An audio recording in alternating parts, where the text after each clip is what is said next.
What's up, everybody? Aigey here, and today we're going to be talking about one of my favorite characters in this entire game, Mei.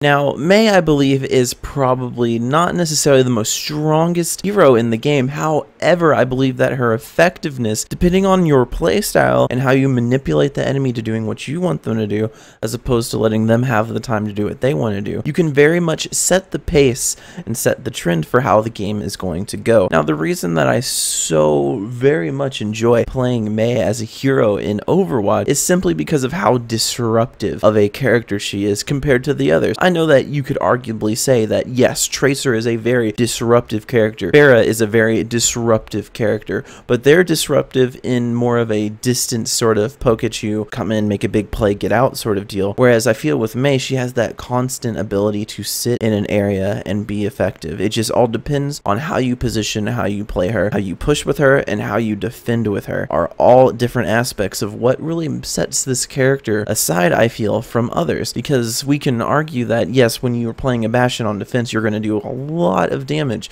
and sit in an area and be very effective in that way. However, I believe that Mei as a character in this game, she has a lot of objective time, which I very much love characters that have that on objective time, such as your Reinhardt, such as your Roadhogs, or various other characters in this game are very good for doing such a thing. But I just love playing Mei. Would I say that she's the most overpowered character in the game? I mean, from a biased standpoint and from me playing her, I would personally say yes. However, that is completely incorrect. That is incorrect whatsoever, because there are other characters in the game, there are other heroes that do significantly better in various situations as opposed to doing great in a few situations. For example, you have your pure tank like Reinhardt, who is very good at being up close and personal, being able to deal a lot of damage if need be, while still tanking a significantly incredible amount of damage as well. And then there's also the strict healers such as your Mercy, who does absolutely almost nothing for damage, very slow projectile based, not hit scan based secondary weapon if she needs to deal damage, but mostly it has a heal link or a damage boost link. So there are various characters like that that are just pure one or the other as far as strength, as far as dealing specific amounts of damage, as far as being disruptive. They're just in between. There's a lot of in between, and I feel like Mei has a very in between sort of playstyle. She can snipe from a distance with her alternate click, which my buttons are completely different. I'm going to go ahead and let you all know now that I play with my mouse on the left side of the keyboard and my movement keys are DRFT, which is very different to some of you guys out there that are playing FPS shooters. I know that my accuracy is going to be completely gross, but I'm trying to adjust. Please bear with me. Anyway, I digress. As far as being one of the most disruptive champions I feel in this game, and I say champions because I come from a League of Legends background and I'm not used to saying heroes yet, but I'm working on it. Please, I'm working on it. Just come on, give me some slack. But I feel that this champion is strong for me in my playstyle. I don't necessarily always want to be in the front line. I don't always want to be in the back line. I kind of like the middle ground, or sometimes I just like sitting on the objective and making sure that other people cannot get to the objective. I know that with particular ults that you can have really good control over an objective, such as her ult, I feel is absolutely game changing depending on how well you use it. And in within itself, you have to be very on point and make sure that everything is going according to plan. And even if it doesn't go according to plan, Mei has a very elusive and evasive sort of strategy that you can use.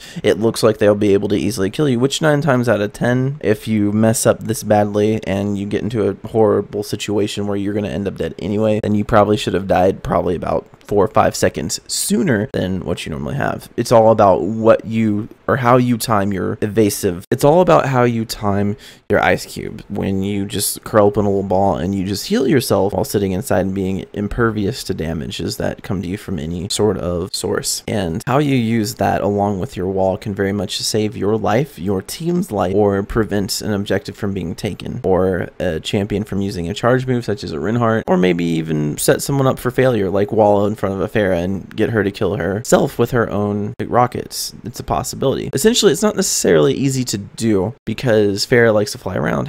However, I would like to make mention that there are things that you can do to be very disruptive on this particular hero, and that's why I enjoy her so much.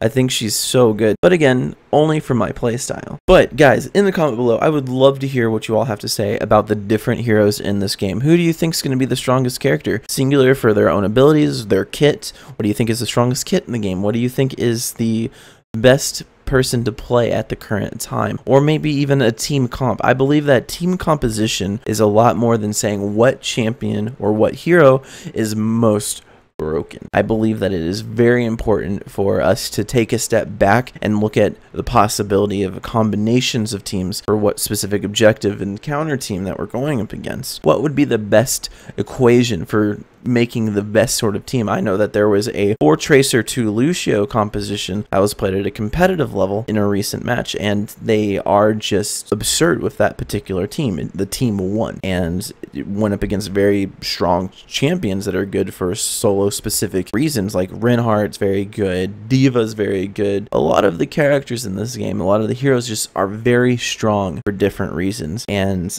I want us to take a step back and think about what is strong because of a team-based game. Since this is a team-based game and it's really hard to solo carry depending on what hero you're playing, you have to play a very specific way to solo carry in this game, and it's not always the easiest thing to do. You're going to need your team regardless of what anyone says. You can get a bunch of solo kills, you can get a lot of eliminations. Either way, if your team is not there to help you, you're probably going to lose, because if you got an entire team of people working together and a team of soloists, then who are they going to want to watch? Think of it like this: when you're in an orchestra, would you rather have a group of soloists all trying to do their own thing, or would you have an orchestrated set of people working together to create a composition? I'd much rather listen to the song that sounds like they worked on it a little bit than the team of soloists trying to be in the spotlight for their own personal gain, because usually the people in the own spotlight, they usually tend to lose.